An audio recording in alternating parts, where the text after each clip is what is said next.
Salam dari Desa, senang sekali saya Rina Dwi Arta dapat menjumpai Anda kembali dalam program Salam dari Desa. Program Salam dari Desa kali ini akan mengajak Anda mengenal tanaman sayuran eksotis yang biasa dikonsumsi oleh warga negara asing seperti Korea Selatan dan juga Jepang. Dan berikut informasi selengkapnya untuk Anda.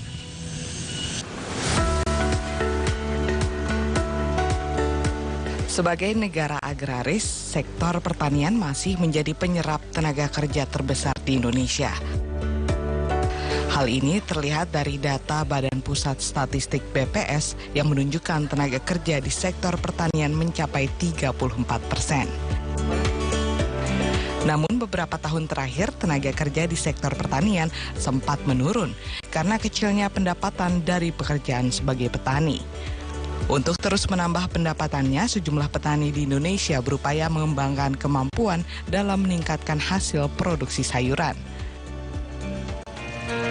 Ada juga petani Indonesia yang melakukan beragam inovasi untuk pemenuhan kebutuhan masyarakat sekaligus meningkatkan kesejahteraan hidupnya dengan menanam sayuran eksotis.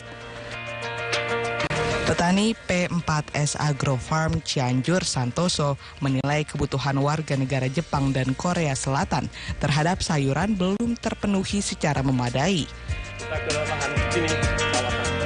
Banyak orang asing yang mulai menetap di Indonesia kesulitan untuk menemukan sayuran seperti yang ada di negara asalnya. Melihat potensi pasar sayuran bagi warga negara asing, khususnya Jepang dan Korea Selatan, membuat pelatihan pertanian pedesaan swadaya Agro Farm Cianjur, Jawa Barat menanam sejumlah tanaman sayur eksotis. Tanaman sayur eksotis merupakan tanaman yang tidak diproduksi oleh petani pada umumnya, tetapi mempunyai segmen pasar yang begitu menjanjikan.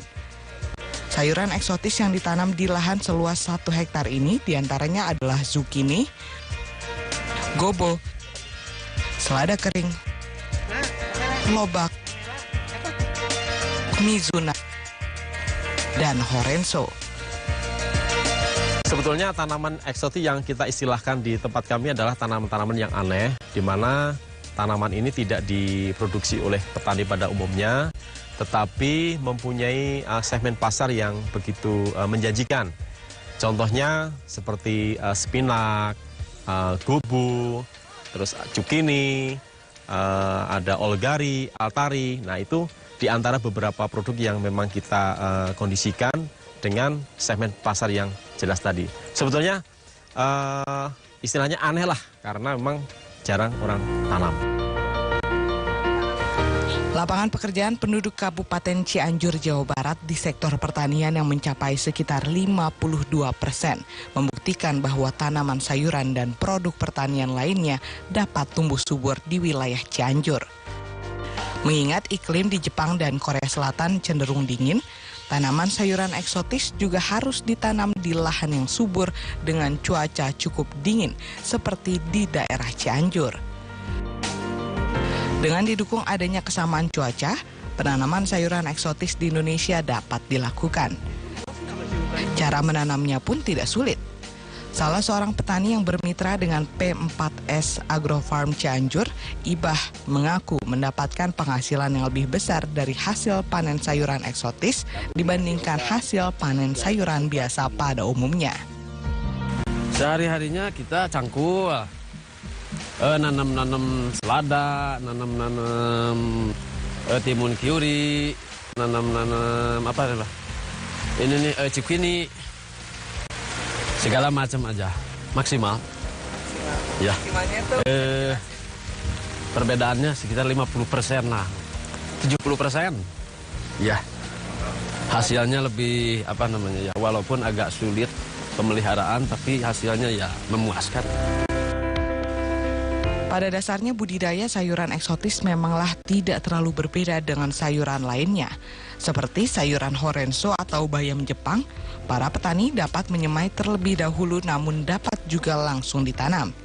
Sebelum ditanam, benih direndam dulu dalam air yang telah diberi zat perangsang tumbuh selama semalam. Lahan untuk penanaman sebelumnya harus digemburkan sambil dibersihkan dari rumput liar, batu, dan benda asing yang mengganggu. Setelah itu dibentuk bedengan-bedengan selebar 1 hingga 1,2 meter dengan jarak antar bedengan 30 cm. Secara penanaman rinso sebelum ditanam ke lahan yang udah diberesan itu disemai dulu itunya. Kalau sesudah numbuh baru 5 cm ditanam. Yang lahan itu dari bedengannya diluruskan dulu pakai pupuk, pakai apa itulah. Itu mah nanti sesudahnya itu ditanam baru seminggu langsung dipupuk urea. Keunikan tanaman sayur eksotis yang dilakukan pelatihan pertanian pedesaan swadaya atau P4S Agrofarm Cianjur di Jalan Raya Cipanas, Cianjur kilometer 5 Cigombong, Ciherang Pacet, Cianjur, Jawa Barat menarik minat sejumlah siswa sekolah menengah atas dan mahasiswa dari berbagai universitas untuk melakukan praktek kerja lapangan. Salah seorang mahasiswa dari Institut Pertanian Bogor, Rozi, mengaku tertarik untuk praktek kerja lapangan di P4S Agrofarm Cianjur karena menurutnya sayuran eksotis memiliki nilai dan harga jual yang lebih tinggi dibandingkan dengan sayuran biasa. Di sini saya mengambil komoditas sayuran eksotik. Alasan saya itu menurut kelompok kami sendiri, sayuran eksotik itu mempunyai nilai yang lebih tinggi, harga jual yang lebih tinggi dibandingkan dengan sayuran yang lainnya.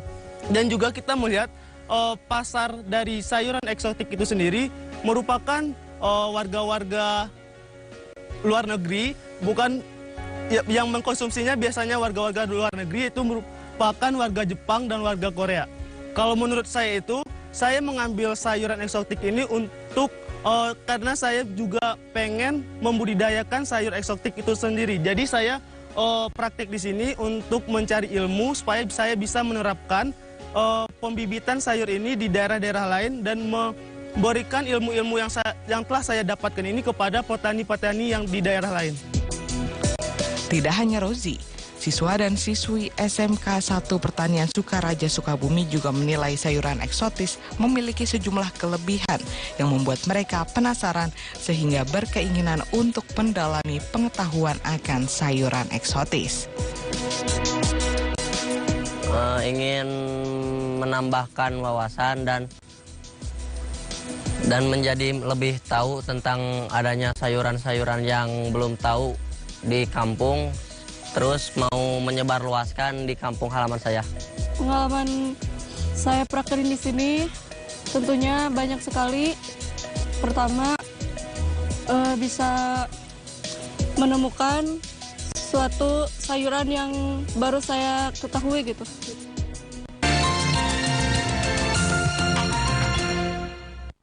To Z, pikir cepat, jawab tepat. Nama lain. Ya mitra, salam dari desa, tanaman sayuran eksotis ternyata tidak membutuhkan perawatan yang terlalu rumit. Lalu seperti apa perawatan yang dilakukan oleh P4S Agrofarm Cianjur? Dan berikut informasi selengkapnya.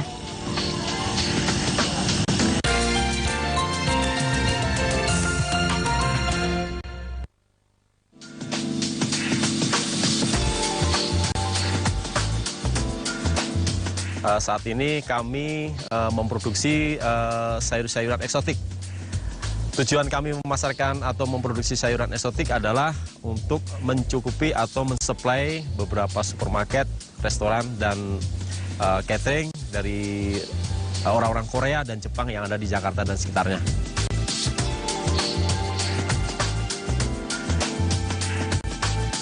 Ya, sebetulnya kalau untuk cara tanaman hampir sama dengan tanaman sayuran pada umumnya. Cuman yang membuat beda itu adalah dari segi komoditinya sendiri, terus mungkin cara aplikasi atau perawatannya, dan segmen pasarnya. Tetapi cara produksinya hampir sama pada umumnya dengan sayuran yang lain.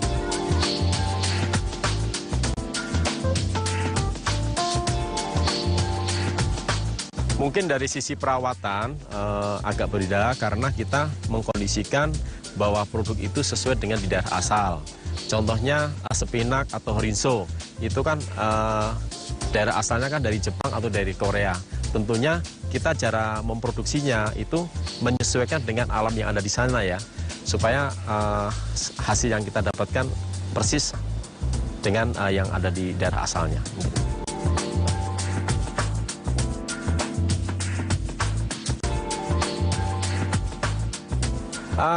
Untuk masa panen relatif terhadap komoditinya ya, seperti spinach atau bayam Jepang, dia bisa panen umur 45 hari setelah tanam. Kalau cukini bisa 50-60 hari setelah tanam. Kalau lobak bisa sampai 50-60 hari setelah tanam. Jadi itu masing-masing produk untuk jarak tanamnya beda-beda. Jarak tanam. Untuk masa panennya selalu beda-beda.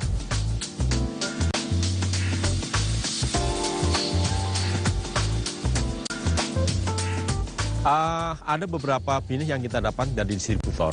Ya, dari distributor karena seperti Horinso, Cukini itu sangat banyak di daerah kami, di Cianjur, di Lembang juga ada. Mungkin daerah-daerah dingin seperti Pangalengan atau di Malang itu juga banyak. Nah, kalau sampai saat ini untuk kebutuhan benih selama udah nggak masalah. Jadi selalu tersedia di lapangan. Mungkin ada saat-saat tertentu ya sedikit problem, tapi biasanya nggak sampai 3 atau 4 bulan. Jadi bisa dikatakan sepanjang tahun kebutuhan benih dengan mudah kita dapatkan dari distributor.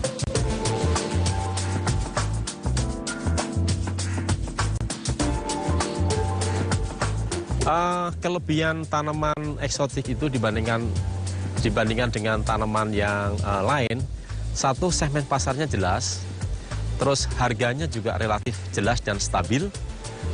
Ketiganya juga perawatannya tidak terlalu rumit juga. Memang di sisi lain agak membutuhkan biaya yang lebih tinggi. Jadi yang pasti adalah harga jelas, konsumen jelas, dan keuntungannya pun juga sudah jelas di muka lah.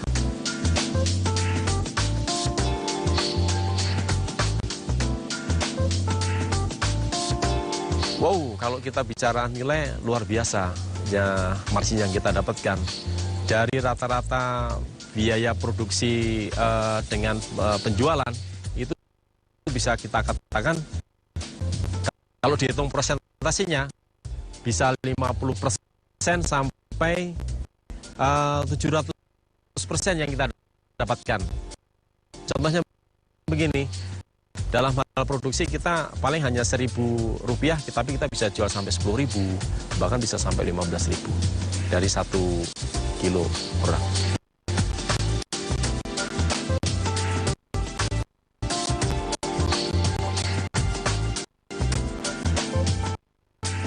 Tentunya setiap produk yang hidup pasti akan ada mengikuti itu hama dan penyakit. Berdasarkan pengalaman kita itu sudah kita bisa antisipasi penyakit-penyakit apa untuk tanaman eksotik ini. Kalau cukini dia nanti yang disukain oleh penyakit apa, kalau Horinso dia sukanya apa, biasanya kita masih bisa kita kendalikan. Selama iklim terutama ya, itu sangat pengaruh sekali, tapi di sini kita selalu protect dengan pupuk-pupuk yang sangat sederhana sekali, dengan obat-obat yang sangat sederhana sekali, dan itu saya rasa masih aman lah.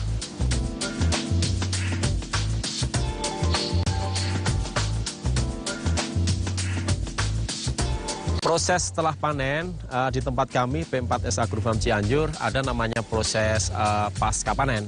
Tentunya produk yang setelah kita panen dari lahan, baik lahan kita ataupun lahan mitra kita, masuk ke gudang, kita lakukan proses dengan pasca panen. Itu di situ ada yang produk yang perlu dicuci, ada yang perlu disortasi, ada yang perlu digrading, sampai dengan pengemasan atau packaging. Setelah itu baru labeling. Petani P4S Agrofarm Cianjur Santoso berikut ini akan menjelaskan proses budidaya tanaman sayuran eksotis yakni zucchini. Ya, pemirsa Salam dari Desa, di sini saya akan coba jelaskan kepada Anda tentang atau cara budidaya tanaman zucchini. Tadi kita sudah mulai dari proses pembibitan, kita sekarang sudah mulai pada tanam di lahan pembesaran. Untuk itu kita akan coba terapkan. Pertama, ini bibit yang sudah siap seperti ini, ya kan? Kita siapin lubang tanam dulu. Lubang tanam dulu, Bang Iba. Lubang tanam kira-kira jaraknya 1 meter dari setiap bedeng. Nah, ini lubang tanam 1 meter. Nah, lubang tanam ini setelah siap, baru kita siapkan pupuk kandang. Pupuk kandang kita tabur di dalam setiap lubang ini dengan dosis kurang lebih 1 kilo ya per lubang. Di sini sudah kita siapin juga unsur hara yang lainnya, yaitu pupuk NPK. Setelah itu, setelah kita aduk, kita diamkan kurang lebih sekitar 3-5 hari, baru kita mulai proses penanaman cukini tersebut. Silahkan kita tanam cukini. Nah, ini Bang Iba, tanam Bang Iba. Nah, ini prosesnya seperti itu. Jadi kita keluarkan jenis cukininya. Nah, kita masukkan ke lubang yang sudah tersedia pupuk kandangnya. Nah, iya, oke. Nah, inilah proses penanaman cukini. Ratain. Tanahnya tuh ratain sini jalan. Nah, setelah posisi tanam seperti ini, baru kita lakukan perawatan rutin, di mana perawatan rutin akan kita mulai nanti kalau cukini sudah umur 1 minggu.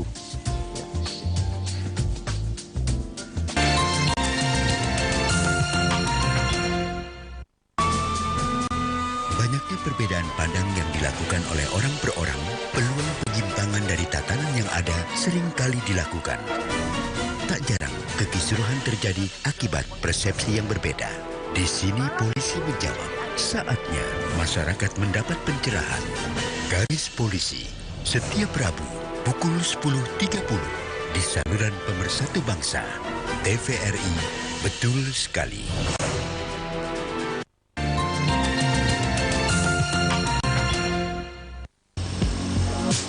Ya mitra, Salam dari Desa, seperti biasa Salam dari Desa akan menyajikan sejumlah informasi tentang pedesaan dan pertanian. Dan selain itu kita juga akan memberikan tip khas Salam dari Desa beserta segmen Warta Desa. Dan berikut informasi selengkapnya untuk Anda.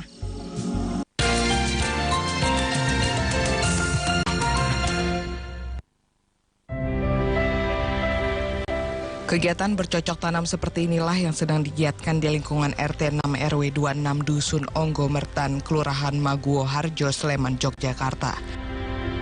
Warga setempat memanfaatkan lahan tidur seluas 300 meter persegi tepat di samping masjid. Lahan tidur ditanami tanaman sayuran dan buah-buahan. Sayuran yang ditanam yakni kangkung darat, terong, hingga tomat. Bahkan warga juga menanam padi di sebuah media tanam berukuran kecil, salah satunya di polybag. Meskipun belum genap 1 bulan berjalan, namun kegiatan bercocok tanam ini mampu dijadikan sebagai wahana untuk memupuk kerukunan antar warga.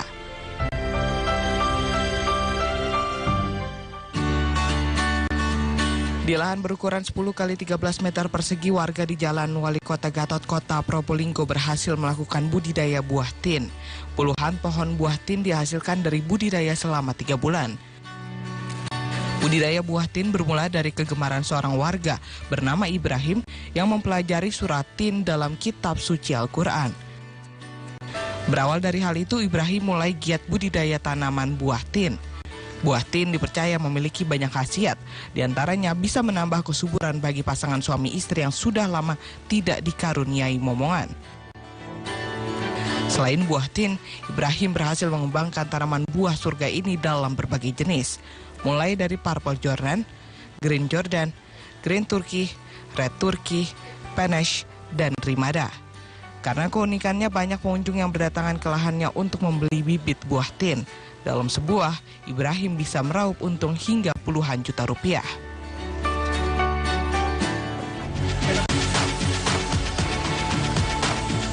Kecamatan Wonosalam, Jombang yang memiliki dataran tinggi merupakan wilayah terbanyak tumbuhan pohon durian. Hampir setiap pekarangan warga terdapat pohon durian. Selain itu, banyak juga kebun khusus tanaman durian. Hal ini membuat para peminat durian langsung mendatangi petani dan meminta durian dari pohon. Satu persatu durian yang masih menggantung di pohon diperiksa kematangannya.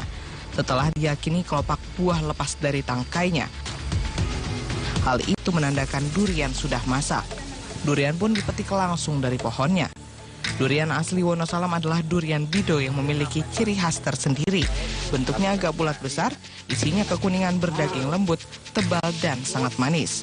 Menurut petani durian, untuk musim durian kali ini dalam sekali panen bisa mencapai 300 buah durian. Pada saat musim panen raya durian, harganya akan turun sekitar 20 hingga Rp25.000 per buah.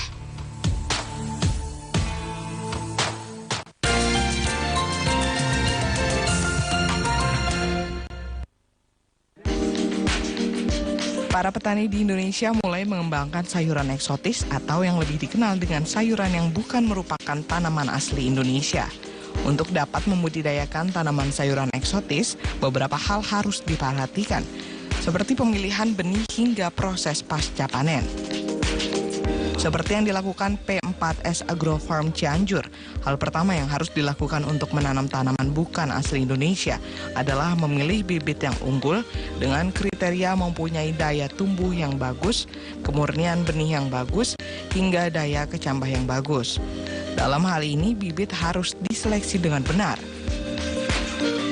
Kedua, dari aspek pengolahan tanah, petani harus benar-benar menghilangkan gulma yang mengganggu, memaksimalkan unsur hara agar pertumbuhan sayuran eksotis tumbuh bagus. Ketiga, lakukan perawatan tanaman dengan baik dan benar.